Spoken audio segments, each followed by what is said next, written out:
Hi everybody, welcome back to another truck camper build video. As you can see, I'm currently in my camper, and this is going to be another recap video where I recap some of the work I did a few years ago when I started building out this camper and before I made videos about that process.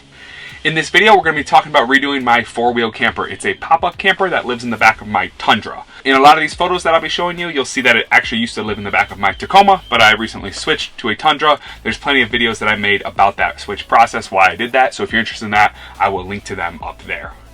I've done a handful of videos like this before. If you've checked them out, thanks for doing that. And if you're new here, thanks for coming. This channel is mostly about my camper and doing various things with it in Colorado where I live. So usually that involves just camping somewhere, maybe skiing, backcountry skiing, all sorts of things like that. A lot of redoing this camper as well. I've completely rebuilt this beautiful camper. It's fun to be in it. Today it's a nice warm December day. I've got the camper popped up just in my driveway. I've got the heater on and I'm just in here kind of doing these recap videos. Today what we're going to be recapping is the painting, both inside for the floor pack area as well as the outside. I'll know right now that in hindsight I probably wouldn't have done all the painting I did do for two reasons.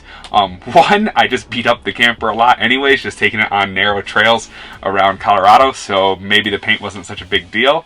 But also what I actually would have done is, had I known I was going to completely gut this camper in the first place, I wouldn't have painted the panels that were on here. I would have just got new panels for the camper. The reason for that is because that would have allowed me to A, save time and money on paint, which was just annoying to do, but also would allow me to delete some of the windows and change the layout of this camper. Because I did not redo the outside walls, it means I had to keep the original windows, which means I had to keep them in their right places and therefore keep the original layout. If I had done new side panels, I could have deleted the window right there and right there specifically, and then done some sort of maybe galley in the back and seating up front facing each other or something like that. But I didn't do it, no big deal, all 2020 in hindsight. But today I want to talk about the painting process I did do. So if you're redoing a camper like this, you can kind of follow along, see what I did to figure it all out. Before we get into it, I'll remind myself that when I was doing this camper rebuild, what was it, 3 years ago now, I was actually living in a condo where I just had the camper parked outside all the time. So I did all of these renovations just in the condo parking lot. I think my neighbors really thought I was a kook, but as you can see, I actually did quite a bit of tear down just with cars next to me and things like that. So it was a bit of a process, but it all worked out in the end. Previous video, you saw how I gutted the entire inside of the camper, so that means tearing out all the walls, tearing out all the old galley, pretty much everything came out of the camper. That left me with just what's called the floor pack. So that's the wooden part of the camper that lives down in the bed of the truck. That's wooden for a few reasons, I think mostly because it flexes with the bed of the truck. Call up four-wheel camper if you're interested in why they still go wood down in the floor pack area. My wood was in decent shape. Again, in hindsight, had I known I was going to completely gut this camper, I probably would have just made a new floor pack while I was at it, but I didn't, and so I repaired the floor pack. That floor pack is 3/4 inch wood, plywood, I believe, and so what I did was actually went around and took out a bunch of old staples from the old carpet and things like that, did a bunch of wood filling, sanding, and put in a lot of new screws to really shore up that wooden floor pack. In the end, it came out really nice. Just took a while to do all that wood filling. I went through like a huge thing of wood filler, a lot of sanding, a lot of cleaning, but got that floor pack in top shape to move forward.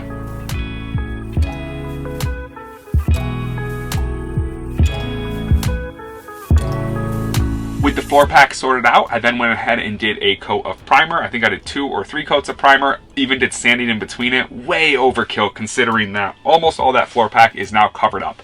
But it was more to get the wood healthy. I wanted it to maintain its longevity. This camper, we think it's like an 84 or something, early 80s. So that wood is older than me. That wood's older than 30 years old at least. So a fresh coat of paint and some nice primer to help bring some life back into it. Well deserved for that piece of plywood. So it did take a bit of time, but I moved through, did a couple layers of primer.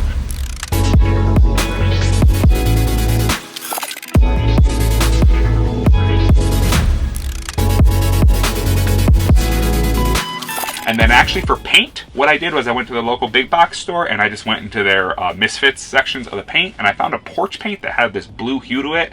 Because so much of this was getting covered up, I didn't really care what color it was.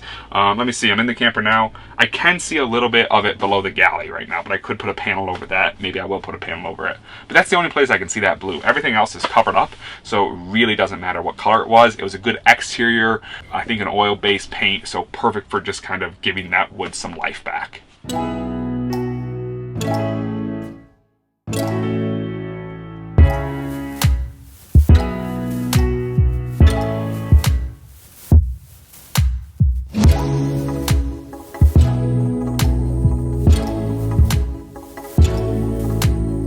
Plus, I think that would only cost $9 for the gallon, and I think I still have over half it. That really wrapped up the inside of the camper. So again, just painting what's called the floor pack, which is a wooden plywood base that this camper lives on. The walls up here are all aluminum, but down in the part that lives in the bed of the truck, that's all wood. So got that painted up on the inside. It was time to move outside the camper to start redoing the outside.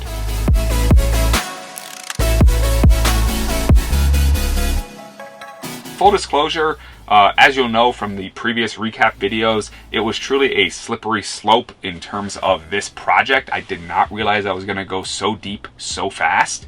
I did not think I was going to repaint the whole thing, and then all of a sudden I was painting a little bit, and then what the heck, I went ahead and painted the entire camper. So like I said before, I was living in a condo complex and just doing this in my garage, or excuse me, in my parking spot. And so what that meant was that I was like covering up the pieces of my truck with cloth so I could paint on top of it. It was a production. But what I decided was I just wanted to paint the camper white to match my white Tacoma at that time.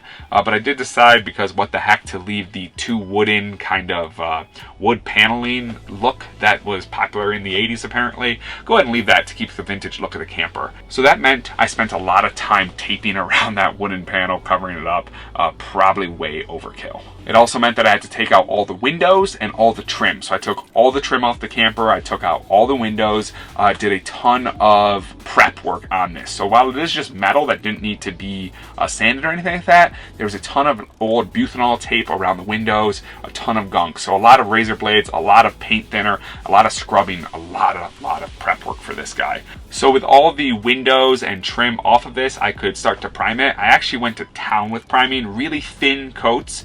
In Colorado, these bad boys dry in like a couple of hours, so I could just coat it. By the time I got around it, honestly, I could coat again. I just checked my notes. I actually did 5 coats of primer on that, so probably way overkill. But I think it went down very nicely. I did some sanding in between to try to get it smooth.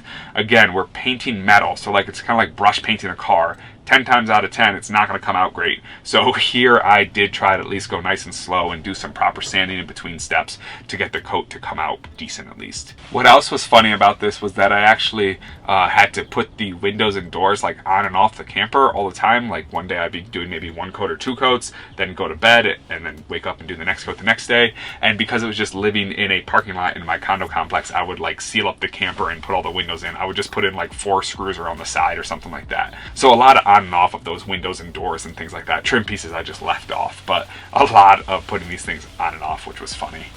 Something I was really sad about though was actually taking off the original 4-wheel camper logos. Big fan of the 4-wheel camper, if you don't know. And the original logos actually said made in Denver, because the company back in the late 70s, early 80s was based out of Denver. It's now based out of California. Different owners, I believe. But so I was super bummed to have to get rid of those decals. They were actually in great shape still, but they had to go for the paint process. And since then, though, 4-wheel camper has sent me some new logos to put on here. So I have a few. I have just a couple. Bring back that pride, but it doesn't have that original Denver logo anymore, which is a bit of a bummer. And then during this kind of paint process, I actually got smart and tried to use some of the resources around me. And my sister actually lives pretty close to me, and she lives on a farm. And we asked the person that owns that farm if we could borrow the mechanic's barn for a couple of days. And so they were super fortunate, said, yeah, no problem, we're not using it. And so we took the camper out there for a couple of days. I got a couple of 12 packs and invited all my friends, and we painted everything. So we finished painting the top metal pieces, but the real reason I had to get into a barn was because I had to get the camper off the truck so I could paint the exterior base or exterior floor pack area. And so I was super fortunate to have access to that barn for that one weekend, but it was perfect for what I needed to. I went with Rust-Oleum gloss white on both the metal top and the exterior wooden base, and it came out great. Nice white on everything. I think we finished that entire kind of multi-coats of the outside in just a couple of days, so I was super excited at the end of that long weekend to have the camper fully painted back on the truck. Throughout this painting process, when I had time, I also went ahead and painted all the window kind of edge pieces and trim and things like that. For the trim for the camper, I went with white just to get to blend in. And then for the windows, though, I went with a brown to match, I guess, kind of like the wooden paneling that was on the outside of the camper. In hindsight, I probably would have just gone with black or white, but I went with brown then. I don't think I thought it through too much, but it looks great. I think all the brown on the outside looks pretty cool. I've often thought about making my truck white and brown instead of white and black to make it match the camper. Not going to do that, but I think it's a cool idea. And then since I was already working on the camper on a lot of the exterior pieces, a couple things I did just do quickly for this project to kind of wrap up this piece of work was put in some new porch lights on the outside. So originally I had one porch light, I put in another, so I had two on each side. In hindsight, I probably should have just put some big LED floods in there, but I just went with the vintage porch lights. They work just fine, especially when we're out camping, boondocking. We don't need a lot of light anyways because there's no light pollution. So they help you find the camper and make enough light for you to go to the bathroom or whatever.